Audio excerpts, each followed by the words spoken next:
Burpee? Pardon me? Good morning, Burpee. You don't know that I'm here and I'm watching you and you're looking at something and then you burp. Oh, okay, sorry. I hate that. I don't know why it doesn't announce you, right? Anyway, good morning, everybody. Good morning, Mike. Welcome to Talking Niagara. Yeah, so there we go. The confessions of a would-be video star, I guess. All right, welcome everybody. So I have to thank Gary Wilkins for doing that research that he did yesterday, digging up this video on YouTube about Melanie Hart Warner's death and etc. Very interesting. Yeah, as we were talking about the dump being converted over to a recreational space, seems to be that most of the councillors are in favor of that. It could attach right to Fireman's Park and make a much bigger area for people to recreation. I don't oppose it, but I just think we do need the memorial for this young lady. Well, they have tried so Gary brought us to attention that I was living out of town when that was happening, so I missed it. I was living out, and if I had known the trial, though, I can't remember the trial at all. Trial was in 90 and 92, I believe, because there were two trials, weren't there? All right, so let's catch up there. A young lady around the age of 16 disappeared, Melanie Hart Warner, and she was just typically being in her house on Kitchener Road, and she's anticipated going to see her boyfriend that day and skip school. Her father was against her skipping school. Her stepdad actually was against that. And she was snuggled up with her mustard-colored blanket, talking to her boyfriend on the telephone. That's the last time anyone saw her. And yet she suddenly disappeared. Everybody expected her to go see her boyfriend at Oaks Park because he was a track star. And she never showed up. And everybody wondered what happened to her. Her stepdad acted oddly when talking about it. He had her history of alleged history of coming on to her girlfriends, sexual abuse, and so on. And she once said that she was going to commit suicide or something of that kind. So it was very muddled. They could not solve the problem of Melanie Warner disappearance. There's no evidence to suggest, there's only circumstantial evidence to suggest that her stepfather killed her. The assumption was there was a tip that she ended up in the dump at this particular dump that we were talking about yesterday, and the old dump. They did try to find her. They did start to dig for her and try to probes down there. They used, back in those days, the old newspapers were thrown into the garbage, so they could the newspapers under that kind of pressure don't decompose because there's no oxygen getting to them, so they could tell the dates of the particular dates on the newspapers. So they didn't find any trace of her at all. It remains a mystery. Her stepdad was implicated. There was a trial, but he was absolved of that, and he cannot be tried for that crime, alleged crime again. Yeah. So there was no solid evidence against him. In fact, that he was absolved of the crime, so he cannot be tried for it again, meaning that there was no evidence or thought to be enough evidence to put him. So they don't want him annoyed the rest of his life where the trial keeps coming up over and over again. So they gave him absolution of some kind. That's the way our law works, because he was found not guilty. Anyway, so there's a video about this by Haunted History Canadian Mysteries, right, which is on the link that I've just put up there. So look in the comments and you'll find the video. Okay.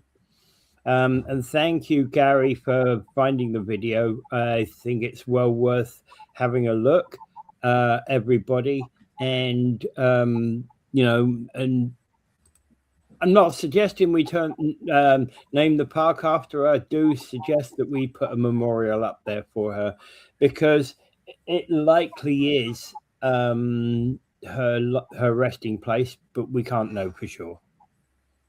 Well, the fact of the matter is, because there is no proof, yeah, you can't. I don't think you can put a memorial up there. I don't think the city will permit it, because I don't know if the stepdad is still alive, but he could sue the city, because that's an indication that would be them saying that basically she was murdered and in there. Yeah, I don't know. Yeah, okay.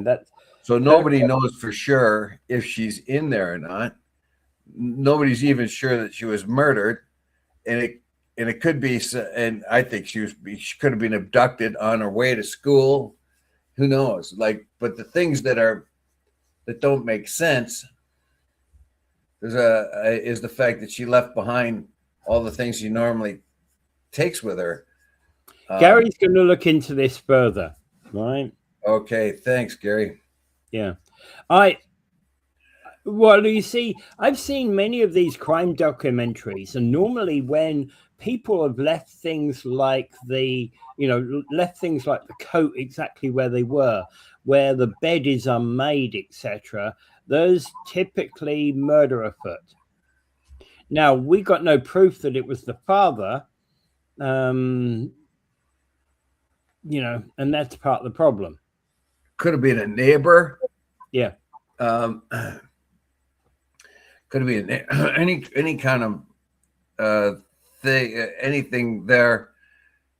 I don't know. There was no indication that this guy was a violent person. And how do you live with that anyway? Yeah, I don't know. And one of the things they mentioned in the video is that she liked to wrap herself in this mustard colored blanket when she was on the telephone. It was kind of like a comfort thing to her.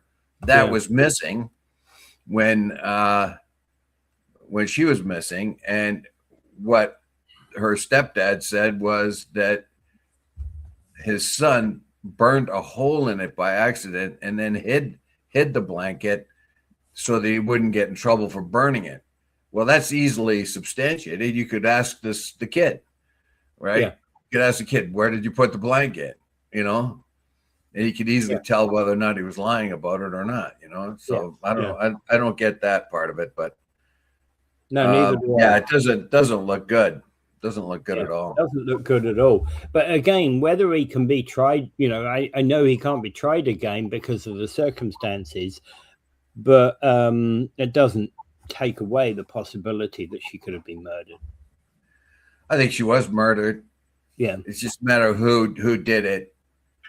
Yep. But when I think it was when the reporter that wrote about it said that the stepdad phoned him after the article he wrote because he had issues with the article. Yeah. So you're I would definitely go for a monument if they were sure that she was there. She could be anywhere. Her body could be anywhere. And that's part of the problem, isn't it? That's always part of the problem. Right. Okay. Moving on. Quebec MP Alexandre Boulerice quits the NDP to run, and he's going to run provincially for Quebec Solidaire in the fall. So he's moving from NDP. He's going to remain independent in the House until the fall. Yeah, this seems to be the NDP is collapsing all over the place. It doesn't have substantial. I have to go to Jagmeet Singh and say, "What the hell did you do to this party?" It had a fairly strong presence. The problem with the NDP is it aligned itself too much with the Liberals. It stayed tight with the Liberals. It did not let the natural progression of the Liberals can thank the NDP for keeping them alive long enough to get Carney in to revitalize the party. But if they had let things go the way they should have gone, the Conservatives would have got in a couple of years ago, and then they would have had there would be party politics as usual. But now the NDP sacrificed their life to do that. They've only got they'll be down to what, the six members in party. They don't even have official. No, not even that. Status. They don't. They've lost 2 now to walkout. To walkouts.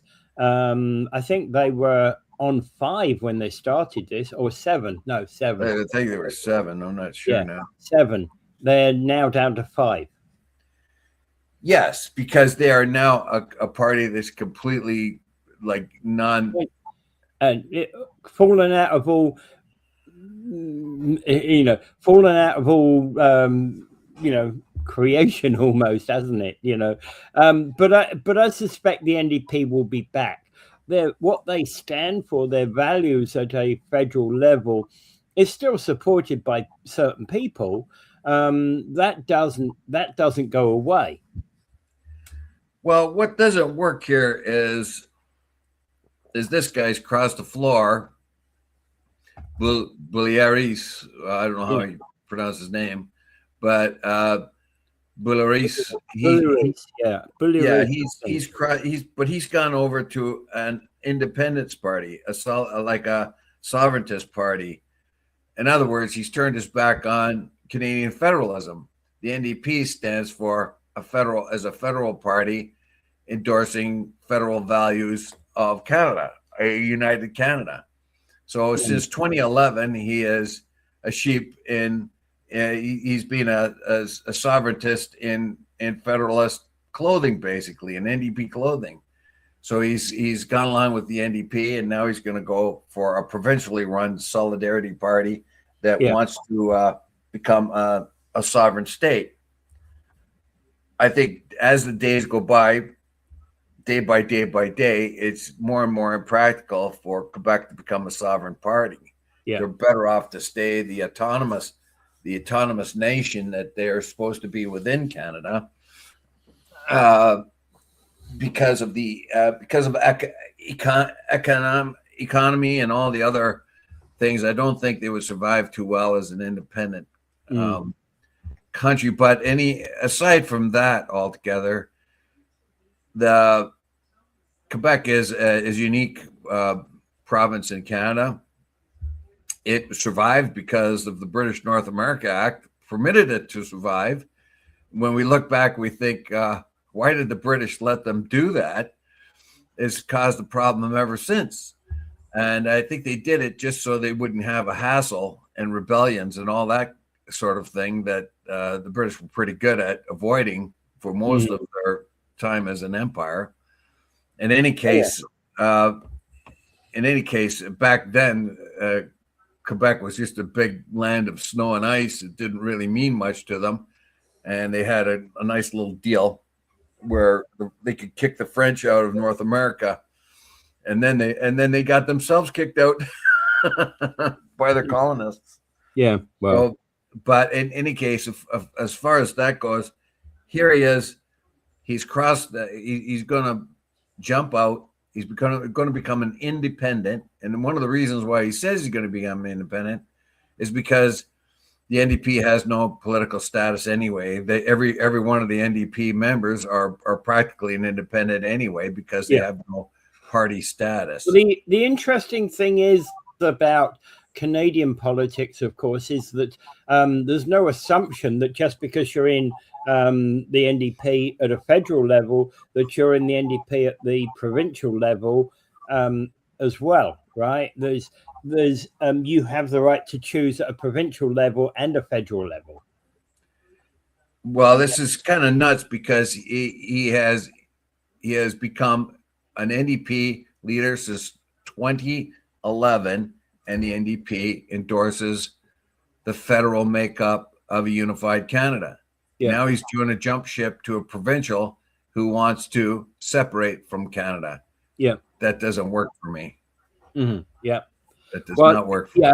I get why you're saying it doesn't work for you. The other thing is that he's going to be taking over, or he's going to be taking over the seat that Gabriel Nadeau-Dubois is stepping down, has announced that he's stepping down from politics, and this is the current, I believe this is the current Quebec Solidaire leader. And I'm not brilliantly versed in Quebec politics. Well, Quebec Solidaire is a pretty popular party. However, and in that particular riding too, it has a strong presence. However, it's lost support over the last couple of years. Maybe this is a reason, but I mean, as far as we can see here, this is another indication that the NDP is really in bad shape, despite the fact that they have Ari Lewis, who is the son and grandson of the famous Lewises of the NDP party, Stephen and David Lewis, who were giants. I will say that they were giants. And then Ari has to fill their shoes at a time when the NDP is weaker than it's been in my memory. Mm-hmm. Yeah. The NDP is weaker now than ever. I do not think, in retrospect, Jagmeet Singh was a very good leader. No, he was a great guy. He was a great guy. He came out and he spoke, but when you get the Maserati Marxist, as Polyev said, where you got a guy walking around with Rolex watches, fancy cars, high-end suits. No, but I get the moniker, you know. Sure. But you know what I mean? You got a guy that walks around with Rolex watches, high-end suits, high-end real estate, high-end cars, and he's supposed to be a man of the people. Yeah. It's a bad look. It doesn't gel together, does it? Right? No. And you have a feeling that the NDP put him in there just because he was a minority, a significant minority, a visible minority. But he was a good guy. He was a decent fellow. I mean, when William O'Sullivan walked all the way up there to protest the pedophilia in the Catholic Church and how Canada was kind of looking the other way on that, he couldn't get anybody to talk to. Trudeau walked right past him. The Conservatives didn't look at him. But the one guy that did stop and talk to him and listen to William O'Sullivan was Jagmeet Singh. He's the only guy that gave him a notice. And after walking all the way to Ottawa, I'll have to say that. So I would, and people say that if you're going to have you want to go someplace and have a beer and shoot the breeze, he was a good guy to do that with. He could talk to anyone at any level. However, he made the party suffer. And it wasn't just him. It was his other advisors. The party went way too deep left. It supported the Liberals. It lost its own identity. And this is just another indication that the NDP party is in very bad shape. When they got somebody that has been an NDP, holding a seat in Parliament as an NDP representative since 2011, 15 years, and is just going to dump that seat when they need as many as they need. They can. I know what you're saying. Yeah. All right. Okay. And it's looking like a sad end for the NDP, isn't it? Well, they'll bounce back, I'm sure, but they're going to have to reconstitute themselves. They're going to have to get, as I've said before, like all the parties have gone way too far idealistic. You have the Liberals, and they were in wacky land, and you had the Conservatives. They're marching towards fascism, and the Liberals are marching towards like socialist dumbness. and the NDP were out in the wilderness. You have to come back to normal, practical politics, pragmatic. That's what Carney has done. He's a centrist, and he's taught. And when he goes on the world stage and talks to other centrists, like the Finnish guy Stubb and other centrists around. There are a lot of centrists that do not like the fact that the parties are drifting away on ideological bents, like is happening in the States right now.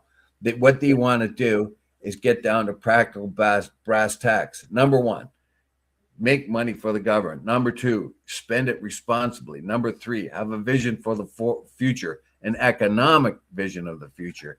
Basically, build the roads, build the railway systems, get trade moving, get people jobs, improve their medical, improve their education. These are the practical foundations, right, that you have to work on. And you can only work on them so much of what you have. I think that is the clear vision of the centrists moving forward. Get the job done, worry about ideological stuff later, but first attend to the matter at hand. Pay the bills and mind your own business and get things done. Yeah. And the thing is, in any way, when you've got a practical solution to be found, the NDP solution is going to always be different than the Conservative solution than the Liberal solution, right? It's part of the reason why we have different parties. Right? Well, it's how far you go to the ideological zone. When we talked about the Green Party, look at their weirdo-rama leader before was Elizabeth May is back to being the current leader of the Green Party. But if you look at some of their stuff, especially some of their foreign stuff, they had this black leader who had converted to Judaism, and she was just out in the wacky land there. And the Green Party really had bizarre affiliations with Israel and whatever. Yeah, it was dumb. And when you went to look at what they were, what the core, I mean, if they stuck with the green part of it, that'd be fine. But they went way off into wacky land. And even people, I think it was, I'm not sure, but I think it was Killer Brockwell or somebody like that, got into the NDP party, and they found, I'm not sure though, I shouldn't, I'll take Killer's name out of there, but I was talking to somebody who was involved in the NDP party, and they were off into loony land. You know, some really bizarre stuff that, it was kind of interesting, but it didn't pay the bills. You know what I mean? Collect the revenue, pay the bills, trying to keep taxes down, educate people, medicate people. And wasn't solving people's problems either, right? Yeah, if you spend $10 billion on transsexual issues when there are 0.001% of the population that's transgender, what good is that going to do you? You know, that's not good. Yeah, I think transgender issues have to be dealt with, but not not to the exclusion of others things, you know what I mean? So I don't know. Yeah. So that basically is it's a wake-up call to the NDP. Get back to your roots. Get back to your roots. Get back to the guy. Get back to the blue-collar guy that needs a break. That's your roots. Stay there. Yeah. All right. Okay, moving on. As a 50-story hotel being touted for 4898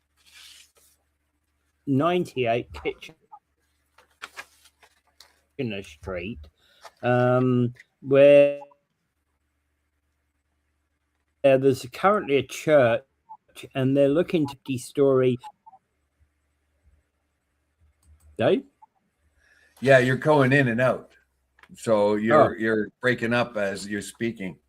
So you're talking about the church on Kitchener Avenue, right? On Kitchener Street, yeah. And that's actually, if you think about it, that's actually only a short few meters away from where that poor young girl used to live.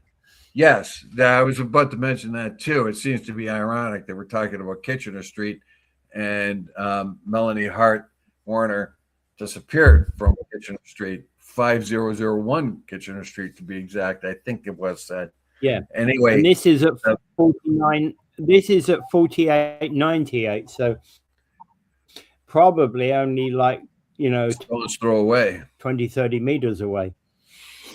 Yeah, irony. Okay, so what they have a rather ambitious plan here. Yeah. To make a 50-story hotel in that neighborhood. And this basically the proposal here.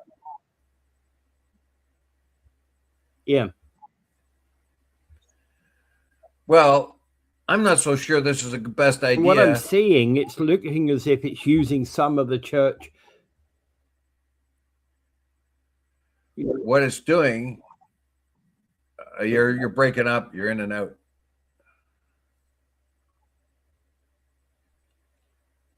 Why?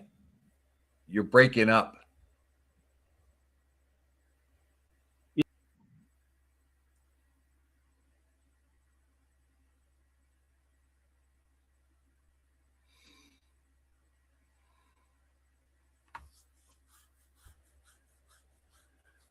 Dave.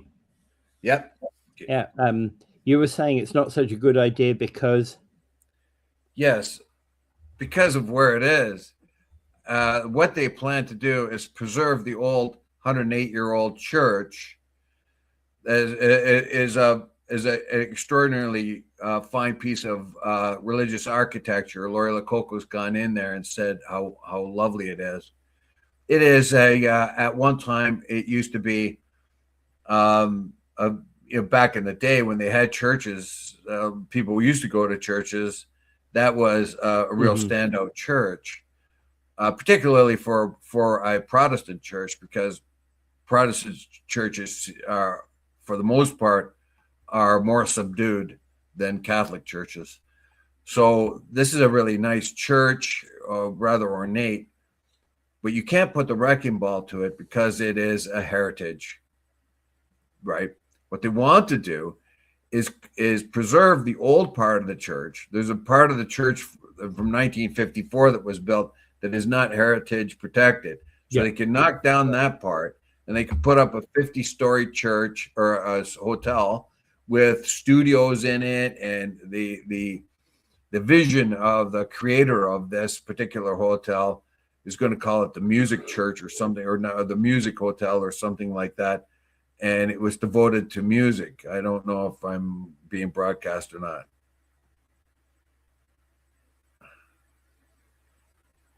Hello.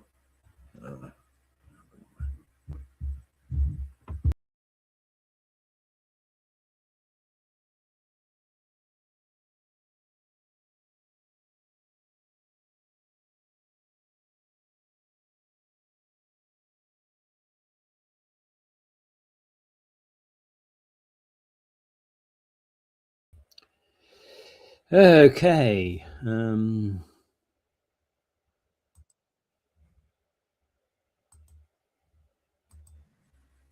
There we go. Yeah, we're having some problems. Yeah. I woke up, this morning when I came in, my thing's telling me that I've not got internet, but yet I'm connected to the internet.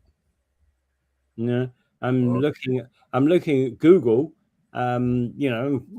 looking at pages on Google, and yet the thing is telling me I'm not connected to the internet. I had to reconnect to my internet device. Okay, anyway. Well, let's carry on. So the church. Okay, opportune moment. Yeah. I just want to remind you that I'm not. Dave, I just want to remind you quickly before we talk about the church. I'm not here tomorrow. There'll be no show tomorrow. Yeah, I understand that. and you are still breaking up. You're in and out. So Betty Zoom said that she could hear me when I couldn't see you. So we'll continue. Oh, I'm sorry. I will say that the church, like, that's a beautiful old church. They're going to put a 50 story building, and there Betty is again. Thanks for that, Betty. And now I know I'm being broadcast. Yes, so I don't know what Betty thinks of the church, but it's a really nice church, and they want to put a 50-story thing. I think that's overdoing it. The neighborhood that's a nice old neighborhood. You know, that neighborhood can't stand the kind of truck and car traffic that's going to come into there for that 50-story hotel. How are they going to connect? I mean, it's close to the highway and everything, but I mean, the idea that it preserves the old architecture, that is great. That's a good thing. And it's going to make money, which will help preserve the old architecture because it's a sustainable business. But what about 50, 60 years from now? What are you going to do? What if the hotel is no longer viable? Then what are you going to do? The big problem I see is the typical problems of parking, and the neighborhood, the effect on the neighborhood. I've got nothing against a 50-story hotel, but is that the right place for it? I appreciate the fact that they're going to preserve the old architecture there. I've seen that happen in other places where they incorporate the architecture of an older building into a newer building. One of the ones, the Delta Hotel in London, Ontario, is like that, where they've taken the old armory, very similar to our armory here, but a much bigger one, and put the hotel right in the armory, sort of thing. So they kept the armory on the outside and the hotel in through the middle. I stayed there once. It's a really, really cool thing. At least it's kept the armory sort of on the outside as a viable historical building. I like this approach because it does have what I would say the church right beside it. If they can build that without... Okay, go ahead. There's actually one... You're breaking up all the time. So I don't know if anyone can hear you. They can hear me, though. I can't see your picture here at all. Niagara Falls, home of the holes. So we're having a conversation between our viewers that we're missing right now because of our broadcast is not doing very well. Can you hear me, Peter? Peter? Are you there, Peter? Our broadcast is pretty bad today. Yeah. I'm gonna try to connect again. Yeah, this broadcast is very, very bad today. Yeah. I don't know what's going on. I don't there's two of me. Well, I can hear you now, at least. I couldn't hear you before. I can't see you, but I can hear you. So prior to this, I could see you, but your voice and your picture was interrupted. But now at least I can hear you. So I think I'll just carry on with that. Now, Lori Lococo has taken a look at it. The neighbors have been in a part of the review process of this building. It seems to be that the person who wants to build it is very enthusiastic. He wants to make a music. I can hear Dave, not Peter. No, you're fine. Okay, thank you. That's exactly what I hear too. Peter is scratchy. Thank you, Betty. Well, what I see happening here is they want to put a studio and they want to put a performing arts thing there as well. They want to, the vision of the person, the architecture here wants this also to be a music arena of sorts, a music venue where you could have the performing arts of some kind or another, musicians and bands and all the other kinds of things, because they want to make help Niagara Falls become a venue for music. Well, that's really good. Have a music hall in it there, but there are a lot of problems there. Now, I don't know why they didn't use what about the old Memorial Arena property? I don't know what they're doing with that right now. Yeah. That is in and around the same area. I don't know if they plan to use that for parking for this particular place, but if it was me, that's where I would put the hotel, right there, because you have a lot of area. You've got places I would have park. Yeah, I would put that hole into where the arena was. That would be a much better solution. You could put a much smaller hotel, connected it to the church. That could be a unique thing that you could do. The churches are usually fairly acoustically, like you could change the church into a performing area, because normally the church has a pretty good acoustic ability or construction. Acoustics in churches are usually pretty good, or can be made good. So I don't know if they have a big, huge organ in there. They may have. All these things can be utilized by the public. If they go over to private hands, that is a heritage thing. So I'm not so sure this is going to be talked about in a public meeting, but 50 stories in that neighborhood, can that neighborhood take on the pressure of that kind 50 stories is way too much. traffic? Yeah, way too much. Yeah. So I think we should move on to another story. Way too much for that area. I don't like any concept of these high-rise hotels. But let's move on. So moving on, Trump proposes a new import taxes. Funny. Import taxes, right? Instead of tariffs. He's and I bound lost that story. He's bound and determined to tax the American people through tariffs. He has to. He gave all kinds of tax breaks to everyone. Most of the tax breaks he gave to the middle class have a window up to 2028, but the tax breaks he gave to the rich are that's why he's getting so much support from the rich, the tech bros and so on like that. He's giving them huge tax breaks. But the problem is, when you give the rich a huge tax break, then you have to make up the revenue someplace. You need taxes to run the government. Right now, the United States is in incredible debt, and the tax breaks that the Trump administration has given, particularly the rich people, but also the middle class people, have put a big hole in the amount of money that comes into the coffers of the United States. You need money.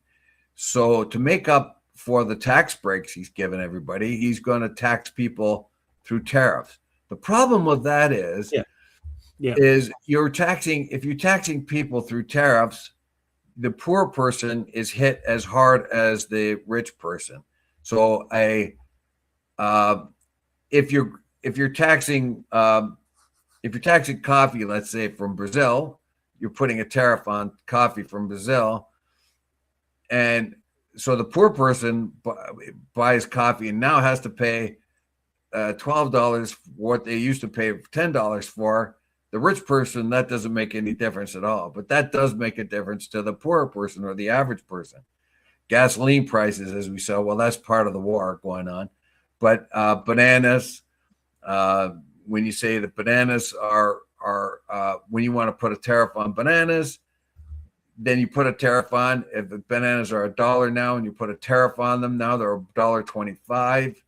Well, the average person, that's a hit for them, but for the rich person, it isn't. So that's the problem with tariffs. They are across the board tax on everyone, 15% or 20%. Rich people can handle it. Poor people will get hurt by it.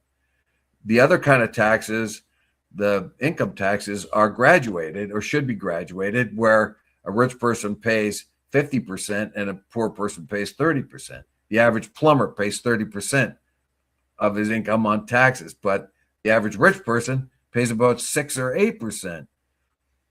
How is that fair? But anyway, the bottom line here is Trump is scrambling around because his first set of tariffs did not work. The Supreme Court came around and said they are illegal. You can't do that. They have to pay them back. So they're looking for another tariff tax to hit the American people with. The problem with that is the tariffs are supposed to protect American industry. So if you have, let's say, a European car that's worth $50,000, and you got an American car that's worth $50,000, then what you do is you charge a tariff on the European car to give your car a better likelihood of being sold. So you give your own producers the advantage. But that's not working out so well and the Trump again, administration right now. But again, then there becomes this thing about, the European, you kind of end up with the European brand being promoted like, oh, everybody wants a BMW type thing, right? Well, the fact that you're supposed to protect your own industry with tariffs, and that's okay. You can do that. You can understand that, but a lot of the tariffs that they're putting on are not really protecting American industry. It is just a tax grab. And the old they bring that up a lot of times. They were brought it up in Congress. So when asked, like, you are putting a tariff on bananas, and yet the United States does not produce bananas. They don't grow bananas. So there is no banana industry in the United States that you can protect with tariffs. So why are you charging a tariff on bananas, which will only hurt the average person that's buying a banana? If you have American bananas,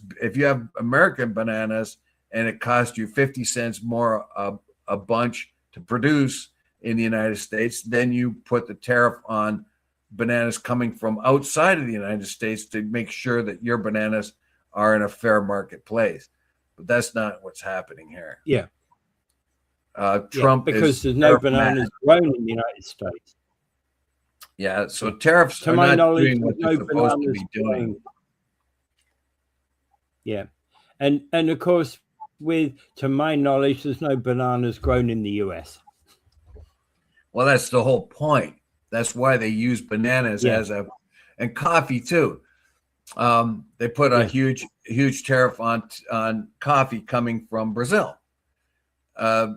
This doesn't make any sense because Brazil buys a lot more from the United States than it sells to the United States. So when the United States puts a tariff on it, it doesn't make any sense. Obviously, Trump put the tariff on Brazil because it doesn't like the politics of Brazil. Trump gave $20 billion to Argentina because it likes the Argentinian government. And yet we're going to get nothing back from it. As a matter of fact, you're going to be buying Argentinian beef at a premium because of what Donald Trump did. So the whole tariff thing is a mishmash. It's not working. It's not working very well at all. And he's just scrambling around to find more tariffs. They say he's on a rant like a child. There's all kinds of rumors that Trump is having temper tantrums because of the war, because of tariffs, and because of his political rivals. He's really angry at the DOJ. That's why he got rid of Bondi, because she couldn't persecute his political enemies well enough. That's why he got rid of her. So basically, he's a weirdo surrounded by weirdos. In my estimate, he thinks he's Jesus. And he got rid of Christy Noam. She was a weirdo. He dumped her. He dumped Pam Bondi. She was a weirdo. He dumped Elon Musk. It looks like he's gonna dump Patel. We're not sure about that one yet. But the tariff thing he's scrambling around looking for other ways in which to get tariffs on. He's like hell bent on them. Now, I will say that tariffs have a good use. You can protect your own industry from it. But if you're relying on tariffs to fill up your revenue, the lost revenue from taxes, that's not going to work too well, because what you do then is you put a financial burden on the average American, because they're the ones that are paying the price of the tariffs. Yeah. Okay, that's a weird one. They can't hear you, Dave. I can hear you fine. Can't hear me. Oh, yeah, weird. There's a real problem with our broadcasting today. Yeah. And the thing is, it started this morning. I had to reboot the computer because it wasn't connecting to the internet properly. But yeah, I was actually on the internet. But yeah, it was telling me that I wasn't connected to the internet. Like weird. Well, you were bad connection for the first half an hour. You were in and out, in and out. We can hear Dave. Oh, thank you. Thank you, Niagara Foot. Trump pursues new import taxes to this is going to be a real dog's breakfast, if you will. Trump is searching around for all kinds of other different tariffs that he can use. Right now, he's on a temporary. He's permitted to use these temporary tariffs that he's on now, that will last. I think it was 150 days. It was permitted. Then he's going to have to come up with something else. I'm not so sure things are working out too well, particularly when we're not the only ones that are standing up to him on this now. A lot of the other nations are as well. Yeah, standing up on Trump, like they're getting very frustrated in the kind of deals. The 90 deals in 90 days never happened. Yeah. Never happened at all. None of that happened. So that promise was not working. Yeah. We don't seem to have any real viable, substantial deals that it could be. Everybody's asking, where is the deal written down? How can we look at it? Where is the deal? They can't produce any of that. Yeah. Right now. The tariff strategy of filling up, basically, there's two reasons for the Trump needs the tariffs. Number one, to get revenue, money. So the tariff is a tax paid by the American people. The reason why people and the small businesses are were the main component of the people who protested the tariffs, the first ones he put in. They're the ones that won the lawsuit. I mean, it did include places like Costco and Walmart and that, but it was basically small businesses that fought the import duties that Trump put on with the tariffs. So they won. It went all the way to the Supreme Court. They got somewhat of a reprieve, and they're going to get back some of their tariffs that they've paid. All right. Meanwhile, a lot of small businesses went out of business because they couldn't get the stuff they needed, and the cost was too high. Yeah. And so that was one of the things. The other reason for the tariff, of course, is to protect American industry. So you put huge tariffs on cars or steel or aluminum or anything that comes into the country. But the real problem with that is it's not logically done. The United States does not make enough aluminum, only about 1/6 of the amount of aluminum it needs for its domestic market. So what they do is they impose a 50% tariff on that aluminum that will be transferred to the average American. But it makes no sense in charging a tariff on aluminum when you don't make enough of it. If you are making aluminum and you have enough aluminum to supply your country with aluminum, then you put the tariff on aluminum coming into the country. But if you don't have enough aluminum, you put the tariff on it, that puts a tax burden on the American people. Same with steel and nickel. Steel is about the only thing that makes sense here to me, because the United States does have the capacity to make its own steel, so it doesn't need to import it. Yeah. All you right. know. Without rehashing on the whole of the thing, I think it's time to move on. That question, it's time to move on, I think. Yeah, I think the tariff thing is another reason why Trump will not finish his term. He'll be pushed out. Yeah. That's my prediction. Yeah. Well, I think that's looking more increasingly likely. But anyway, let's move on. I don't know So, how do you get rid of Jesus? That's what I'm saying. Like, that's a tough one. yeah. Okay. So Kupi is basically saying water is not a luxury on the privatization proposals from the Niagara Regional Water Supply. So they did a poll and they said that 60% of residents oppose using provincial water corporations.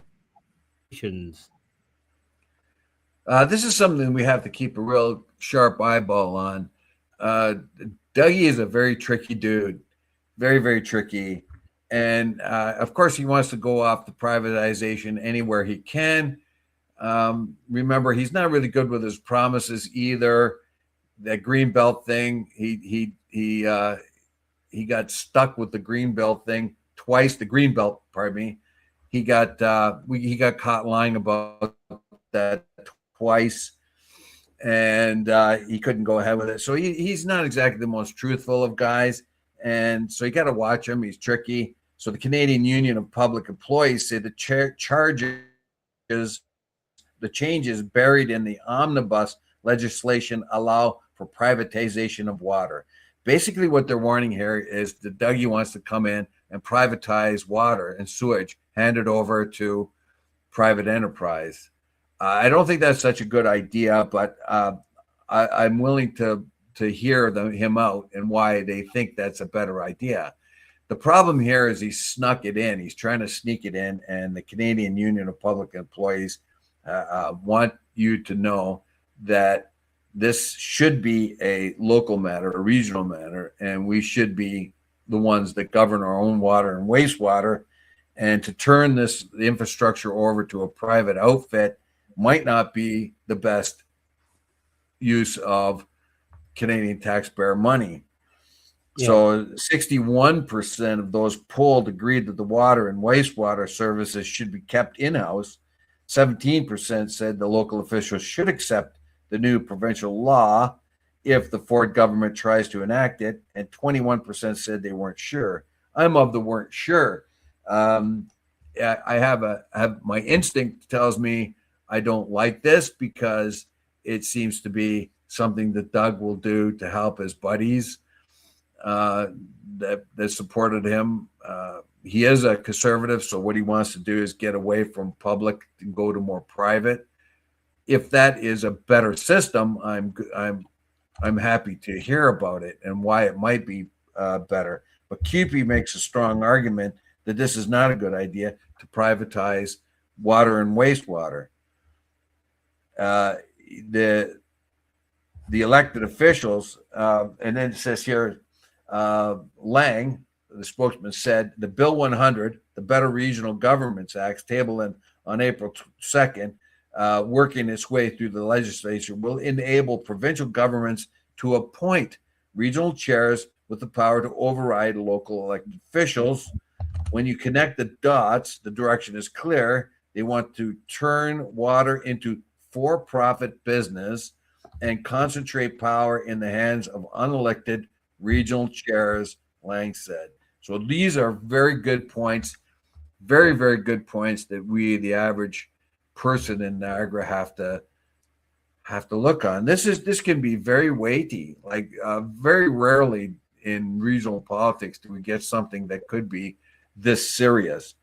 When you're talking about more and more of the power being removed from the elected officials and placed into appointed officials' hands, that can be alarming. Now, the argument against elected officials is that they can't get anything done. They can't get anything done quick enough because they have to win popularity contests in order to get in. And then once they're in, they're ineffective because unpopular decisions, even if they're needed, an unpopular decision will get them unelected. So Yeah. there is some point in giving strong mayor powers, and I'm being a bit of the devil's advocate here. So he says Lang also referenced two other pieces of legislation: the first Bill 60 and the Fighting Delays Build Better Faster Act, which received royal assent at the end of November. It aims to accelerate infrastructure projects by altering planning and development rules. So there are basically, the government will say we're trying to get past a lot of the red tape, but these people here are pointing out that One of the this things may not be a good idea. These rules are in there for a particular reason. Yeah.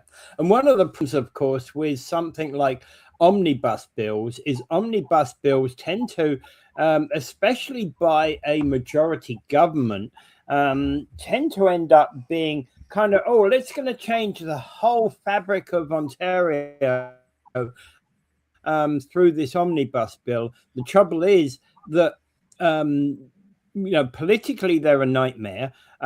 Legally, they're an even bigger nightmare because often it makes wholesale changes to laws that used to make sense, and now these laws don't make sense because the new wording actually puts them completely in a new different direction.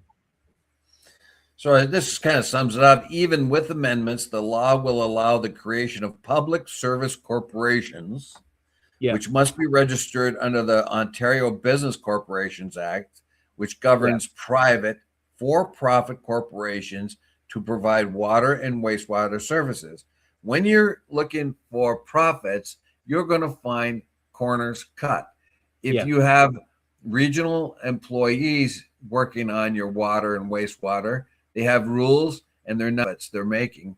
They're going about the rules. They have to add this much chlorine. They have to do this and this. But if you get a private corporation, they're going to look for places to cut corners. And what about the quality of the water? And who's going to be looking over them?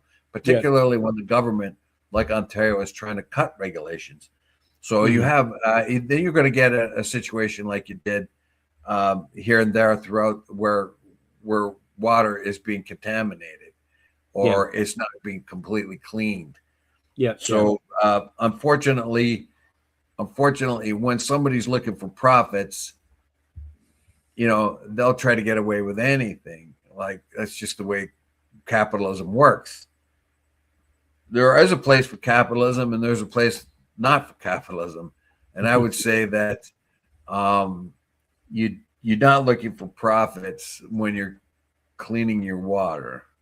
If they could come in and say we can do it better, and this is how we can do it better, cleaner, and better, if they can make that strong argument, I'll go for it. But in the meantime, when you're looking for profits in water, clean water, sewage, and you're looking for profits, all that means to me is you're going to look for places to cut, to reduce your regulatory requirements somehow, And in some respects, I get it.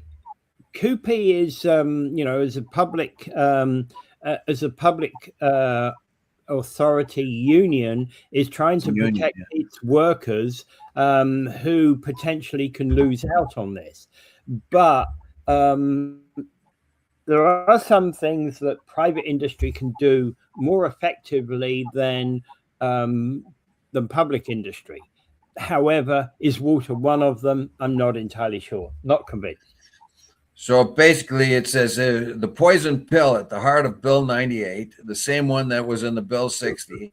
And Lang says, who's the spokesman for CUPE, nothing has changed. Once profit enters the equation, priorities shift.